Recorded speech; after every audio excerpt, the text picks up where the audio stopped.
Pemerintah terus mencermati kenaikan harga komoditas batu bara di tengah dinamika ekonomi dunia. Ya, meski diakui dapat mempengaruhi dinamika ekonomi dan fiskal nasional, kenaikan harga batu bara juga berpotensi untuk meningkatkan penerimaan negara. Pemerintah terus mencermati kenaikan harga komoditas global yang terjadi di tengah dinamika ekonomi dunia. Salah satunya komoditas batubara tercatat meningkat sekitar 28% secara year to date. Kenaikan harga komoditas ini diakui dapat mempengaruhi dinamika ekonomi dan fiskal nasional. Meski demikian, pemerintah juga melihat peluang untuk meningkatkan penerimaan negara dari sektor komoditas ketika harga di pasar global sedang mengalami kenaikan. Menurut Direktur Jenderal Strategi Ekonomi dan Fiskal Kementerian Keuangan Febrio Nathan Kacaribu, pemerintah tengah membahas jumlah langkah kebijakan untuk mengoptimalkan penerimaan negara dari kenaikan harga komoditas tersebut. Kebijakan yang tengah disiapkan tersebut diharapkan dapat memberikan kontribusi positif terhadap penerimaan negara, terutama pada periode ketika harga komoditas global sedang meningkat. Ini masih sedang kita finalkan, beberapa pembahasan masih terus berlanjut. Nanti kan kita umumkan untuk persisnya seperti apa, tapi ini kita harapkan juga akan berkontribusi bagi penerimaan negara, khususnya ketika harganya juga sedang meningkat. Harga batubara kembali menguat seiring lonjakan harga minyak dunia akibat memanasnya konflik di Timur Tengah. Harga batubara Newcastle untuk Maret 2026 naik 1,9 US dollar ke level 135 US dollar per ton. Sementara untuk batubara Rotterdam untuk Maret 2026 menguat 2,4 US dollar ke level 123,8 US dollar per ton. Sementara untuk April batubara Newcastle naik ke level 138,75 per ton dan batubara Rotterdam naik menjadi 127,5 US dollar per ton.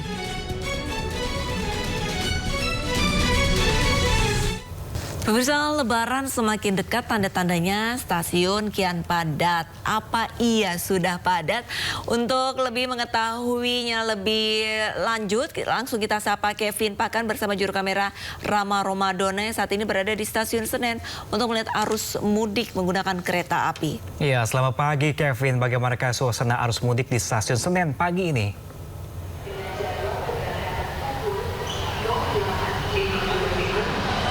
Ya, selamat pagi Pram, Arlisa dan pemirsa. Situasi di Stasiun Pasar Senen pagi ini terpantau cukup ramai. Saya akan menunjukkan kepada Anda dan ke pemirsa. Tepatnya saya berada di depan pintu masuk Stasiun Pasar Senen. Kami melihat bahwa ini dari tadi sekitar pukul 7 pagi hingga pada saat ini sekitar pukul 8:54. Ini para penumpang terus berdatangan untuk kembali ke kampung halaman mereka untuk menikmati momen libur lebaran tahun 2026 ini. Di mana memang kalau kami melihat Pram, Arlisa dan pemirsa terkait dengan sejumlah tujuan yang memang menjadi destinasi favorit. Ini kalau kami melihat bahwa ada yang menuju ke area atau daerah Purwokerto, kemudian ke area Tegal, Malang dan juga Yogyakarta. Untuk kereta yang memang sebentar lagi akan berangkat, kalau kami melihat di papan pengumuman, ini sekitar pukul 9:15 tujuan ke Surabaya Pasar Turi. Ini juga menjadi destinasi favorit yang memang menjadi pilihan bagi para penumpang yang memanfaatkan libur Lebaran tahun 2026. Kami melihat memang ini tren jumlah penumpang mengalami peningkatan, Pram dan juga Arlisa, karena kalau kita melihat secara data untuk hari ini ada lebih dari 23.000 penumpang yang berangkat dari Stasiun Pasar Senen ke sejumlah tempat di Pulau Jawa. Kemudian kalau dibandingkan dengan hari sebelumnya, ini lebih rendah, yakni sekitar lebih dari 19.000 penumpang yang berangkat dari Stasiun Pasar Senen. Kami pun juga sempat bertanya kepada pihak dari Humas Stasiun Pasar Senen, tepatnya di Daob 1 Jakarta ini, yang menyampaikan bahwa memang untuk tren peningkatan masih akan terus terjadi, Pram dan juga Arlisa, mengingat ini masih ada sekitar H-6 menuju Lebaran. Itu artinya masih ada potensi bagi para penumpang untuk datang yang mana bisa memanfaatkan kereta api sebagai moda transportasi untuk mudik Lebaran pada tahun ini. Bila ditotal dari jumlah secara kumulatif dari tanggal 1 atau 11 Maret maksud kami sampai tanggal 1 April 2026, ini berdasarkan informasi dari Humas Daob 1 Jakarta menyampaikan ada lebih dari 700.000 tiket ini sudah ludes terjual. Itu artinya sebenarnya kalau kita melihat dari jumlah tiket yang tersedia yang disediakan dari pihak Humas Daob 1 Jakarta, masih ada sisa tiket yang bisa dibeli oleh para penumpang yang mungkin hingga saat ini masih belum mendapatkan tiket. Namun dapat dipastikan bahwa ini ketersediaannya terbatas mengingat jumlah atau euforia bagi para penumpang untuk pulang ke kampung halaman melalui stasiun Pasar Senen ini cukup tinggi. Bila dilihat juga secara data hampir atau maksimal ini tanggal 20 Maret ini setidaknya para penumpang masih bisa diberikan kesempatan untuk bisa membeli tiket untuk bisa pulang ke kampung halamannya. Dan memang sampai saat ini kami masih terus melihat bahwa ini para penumpang terus bertambah. Kami melihat dari sisi barat maupun dari sisi timur, para penumpang ini tidak berhenti berlalu lalang sembari membawa barang bawaan mereka untuk bisa ke kampung halaman mereka. Sementara itu Pram dan juga Lisa kembali ke Anda. Baik, terima kasih banyak laporannya Kevin Pakan langsung dari Stasiun Senen, Jakarta. Selamat kembali bertugas. Sementara itu pemirsa, kapal perintis KM Ganda Nusantara 17 milik PT Pelni rute pelayaran Bitung Ternate ini nyaris tenggelam dihantam gelombang di wilayah perairan Maluku Utara.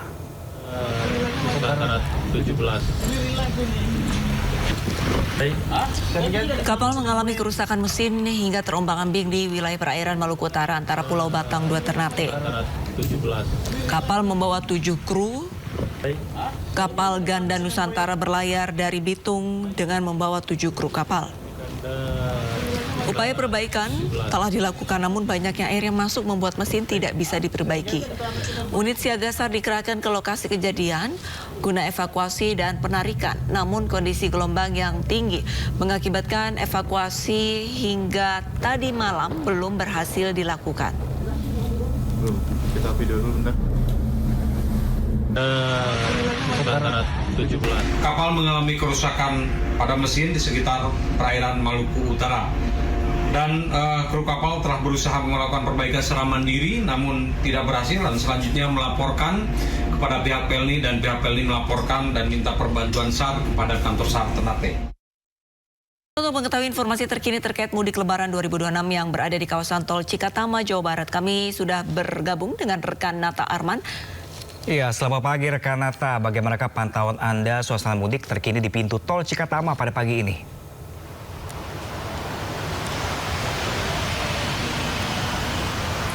Baik, selamat pagi Pram dan juga Arlista. Dapat kami sampaikan terkait dengan situasi lalu lintas pada pagi hari ini di gerbang Tol Cikatama masih terpantau ramai lancar. Belum terjadi penumpukan kendaraan yang terjadi begitu signifikan bahkan sejak tadi malam sampai dengan pagi ini. Namun untuk data per hari ini, untuk per pagi tadi sekitar pukul 6, sudah lebih dari 6.000 kendaraan yang menuju ke kawasan Tol Trans Jawa. Dan ini pun akan terus berlanjut seiring berjalannya waktu. Kemudian dapat kami sampaikan juga bahwa jika kemarin kita melihat di sekitaran kilometer 70 sampai dengan kilometer 57 ini ada pembatas jalan yang namanya seperti persiapan untuk kontraflow. Namun saat ini tidak terlihat lagi adanya pembatas jalan yang dipasang di arah jalur menuju ke arah Jakarta. Dan namun kalau untuk pihak polisi sendiri sudah mempersiapkan berbagai persiapan untuk melakukan rekayasa lalu lintas jika nantinya terjadi kepadatan lalu lintas ataupun pemberlakuan sistem kontraflow secara bertahap maupun sampai nasional. Jika memang ketika kontraflow juga masih membludak volume kendaraannya, maka akan diberlakukan sistem one way, baik itu sepenggal maupun secara nasional. Kemudian selain itu juga kami juga kemarin sempat terjadi kecelakaan di kilometer 71 akibat lantaran adanya kendaraan minibus yang diduga microslip akibat kelelahan dalam berkendara, sehingga inilah yang menjadi atensi juga bagi para masyarakat yang ingin melakukan perjalanan terutama menuju ke kampung halaman agar bisa memperhatikan kondisi fisik yang prima seperti itu.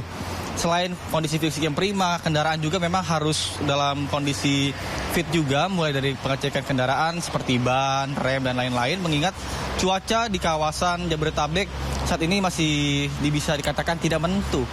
Ketika pagi hari sampai dengan siang hari mungkin cerah, kemudian di sore hari ataupun malam hari bisa saja terjadi hujan lebat. Hal itu pun terjadi seperti kemarin jika di Cikampek Utama pada pagi sampai siang hari ini cerah, kemudian sore hari mulai mendung. Kemudian di arah kawasan Cirebon, Palimanan ini mulai turun hujan yang cukup deras. Sehingga inilah yang menjadi perhatian secara khusus bagi pemudik yang ingin melakukan perjalanan agar mempersiapkan segala prasarananya. Kemudian jika Anda memang sudah mulai merasakan kelelahan, ini diharapkan bisa berhenti sejenak di rest area yang sudah disediakan dengan durasi maksimal 30 menit. Ini pun untuk kembali merecovery energi Anda. Namun tidak juga terlalu lama karena dikhawatirkan rest area ini menjadi sumber titik kemacetan yang kerap terjadi sehingga kemacetan ini mengular lantaran banyaknya masyarakat yang menggunakan bahu jalan ketika tidak kedapatan untuk istirahat di rest area. Antisipasinya adalah keluar dari jalur tol terdekat kemudian menuju ke jalur arteri. Karena di jalur arteri sendiri banyak sekali posko-posko mudik yang didirikan oleh pihak pemerintah maupun pihak swasta yang bisa dimanfaatkan semaksimal mungkin untuk beristirahat. Sementara saya kembalikan pada Anda di studio, Pram dan Arlista. Baik, melaporkan langsung dari gerbang tol Cikampek Utama, Nata Arman, kami masih menanti update terbaru dari Anda. Terima kasih dan selamat bertugas kembali. Ya, sementara itu pemirsa, puncak arus mudik di Pelabuhan Gilimanuk, Jemberana, Bali, ini kemacetan mengular hingga 36 km. Panjangnya kemacetan dan teriknya cuaca membuat belasan pemudik pingsan.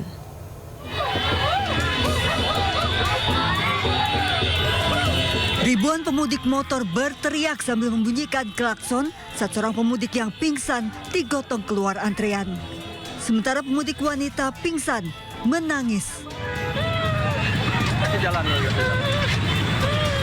Pemudik wanita yang pingsan berhasil dievakuasi melewati antrean kendaraan dilarikan ambulans ke posko kesehatan. Total 17 pemudik mengalami gangguan kesehatan, pingsan maupun terluka akibat kepanasan terlalu lama mengantre. Ribuan pemudik hari ini menyerbu Pelabuhan Gilimanuk, Jemberana, Bali hendak menyeberang menuju Pulau Jawa. Antrian pemudik mengular sepanjang 36 km. Bahwa ada 17 orang dari pemudik yang mengalami gangguan kesehatan. 17 orang itu diantaranya adalah pingsan karena sesak nafas karena cuaca panas. Yang setelah mendapat penanganan dari Sidokas Polda Jemberana yang bersangkutan dapat melakukan perjalanan. Kendaraan pemudik didominasi motor, roda 4 hingga bus. ASDP sudah menyiapkan tenda di luar pelabuhan namun tidak bisa menampung banyaknya pemudik roda 2. Dari Jemberana, Bali, Nyoman Sudika, iNews melaporkan. Ya, pemirsa, di puncak arus mudik sejumlah pemudik motor kedapatan nekat membawa bayi mungilnya mudik naik motor. Sementara satu keluarga memilih mudik naik bajai ke Tegal, Jawa Tengah demi irit ongkos.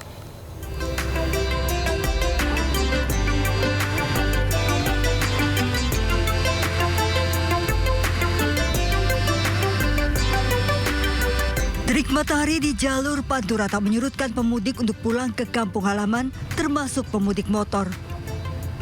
Di tengah padatnya arus mudik, masih banyak pemudik motor nekat membawa anak mereka, bahkan yang masih bayi. Bayi digendong di pangkuan ibunya, sementara sang kakak duduk di depan dekat kemudi. Selain alasan berkumpul bersama keluarga, para pasutri pemudik motor ini mengaku ingin memperkenalkan bayi mungil mereka ke kakek nenek dan keluarga di kampung halaman. Kumpul keluarga sih, sama bawa ini cucu. Oh, bawa cucu? Iya. Baru pertama kali? Iya, baru pertama kali bawa bayi. Oke, hadiah orang tua juga tadi ya? Bisa jadi. Mbak, harapannya di lebaran kali ini dengan ngirim bayi ke kampung halaman berapa? Senang banget, karena lebaran pertama sih punya bayi. Tak hanya mudik dengan motor, sejumlah pemudik juga memilih mengendarai bajai. Badri, sopir bajai ini memboyong keluarganya menuju kampung halamannya di Tegal, Jawa Tengah. Murah jadi alasan Badri mudik naik bajai dan bisa beristirahat kapanpun ia mau. Jadi dari rumah ke rumah praktis, nggak ada suatu halangan apapun. Ini tiap tahun, Pak? Tiap tahun. Keluarga. Berarti menghemat ongkos, Pak ya? Iya, ngirit ongkos. Badri tak sendirian, ia mudik beriringan bersama rekan pengendara bajai lainnya. Tim kontributor iNews melaporkan.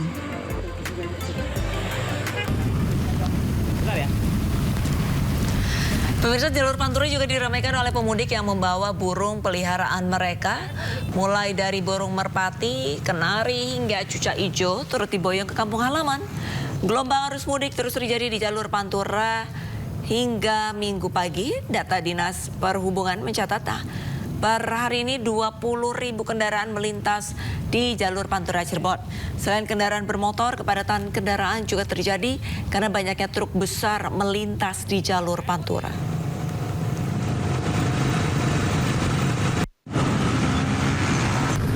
Burung dari mana burungnya? Dari Jakarta Utara. Dibawa Karena hobi.